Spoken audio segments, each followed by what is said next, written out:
இன்னைக்கு நம்ம பண்ண போறது மரவள்ளிக்கிழங்கு வடை.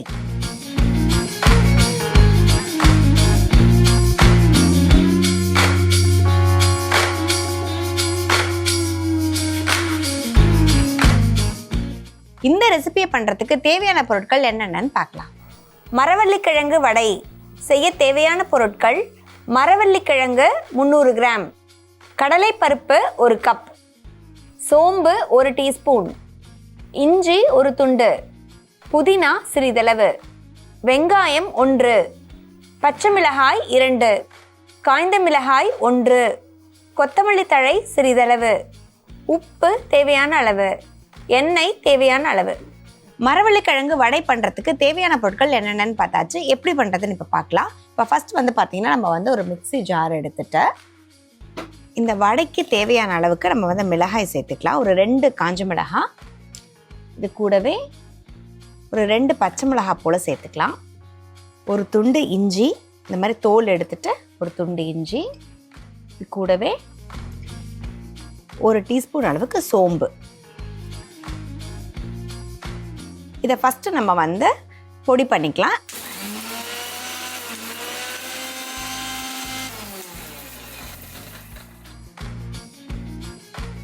இப்போ நம்மளுடைய பச்சை மிளகாய், இஞ்சி எல்லாத்தையும் நம்ம கோர்ஸாக பொடி பண்ணியாச்சு. அடுத்ததாக இதில் நம்ம ஊற வச்சிருக்க கடலைப்பருப்பை இது கூட ஆட் பண்ணிக்கலாம். கடலைப்பருப்பை சேர்த்தாச்சு. இது கூட இப்போ தேவையான அளவுக்கு உப்பு சேர்த்துக்கலாம்.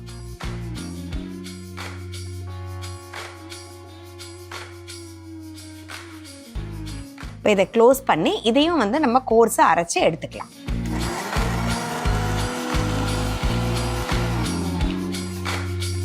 இப்போ இந்த மிக்சர் கூட நம்ம வச்சிருக்க மரவள்ளிக்கிழங்கு பார்த்தீங்கன்னா நம்ம நல்லா தோலெல்லாம் எடுத்துட்டு க்ளீன் பண்ணி அலசி நம்ம வச்சுருக்கோம்.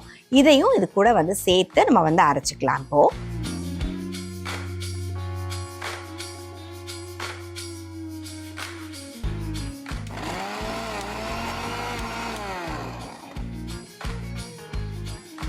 இப்போ இப்போ நம்மளோட கடலைப்பருப்பு, மரவள்ளிக்கிழங்கு எல்லாத்தையும் சேர்த்து நம்ம அரைச்சி கொண்டு வந்தாச்சு. இதை ஒரு மிக்சிங் பவுலில் இப்போ நம்ம ஆட் பண்ணிக்கலாம்.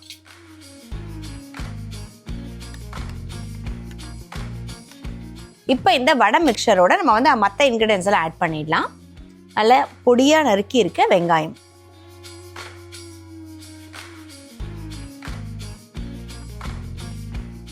ஃப்ளேவருக்கு கொஞ்சமாக இந்த புதினா ஆட் பண்ணுங்கள். ரொம்ப நல்ல ஒரு ஃப்ளேவர் கொடுக்கும். இது கூடவே கொஞ்சமாக கொத்தமல்லி தழை. உப்பு செக் பண்ணிக்கோங்க. உப்பு வேணும்னா நீங்கள் கொஞ்சம் கூட ஆட் பண்ணிக்கலாம்.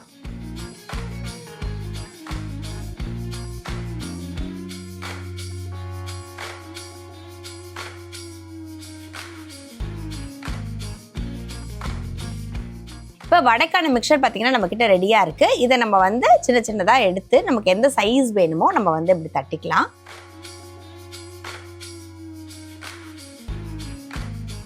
இந்த மாதிரி தட்டி ஒரு சின்ன நம்ம ஒரு ஓட்டை போட்டுக்கலாம்.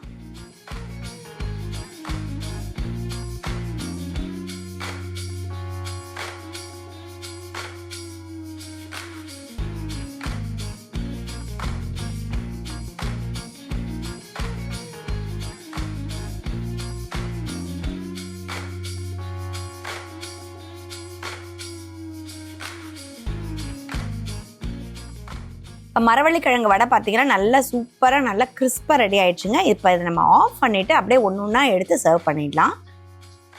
இப்போ வெளியே பார்த்தீங்கன்னா நல்லா கிறிஸ்பாக நமக்கு நல்லா கோல்டன் கலராக நல்லா பொரிஞ்சு வந்துருச்சு.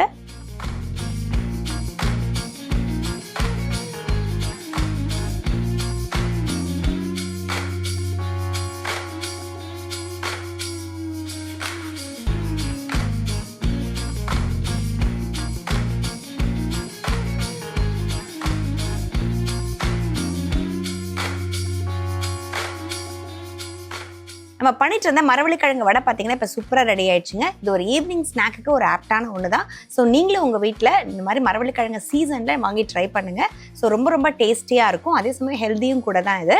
ஸோ நீங்களும் ட்ரை பண்ணிவிட்டு எப்படி இருந்துச்சுன்னு உங்களுக்கு சொல்லுங்கள். இதே மாதிரி ஒரு சூப்பரான ரெசிபியோட இன்னொரு செக்மெண்ட்டில் மீட் பண்ணலாம்.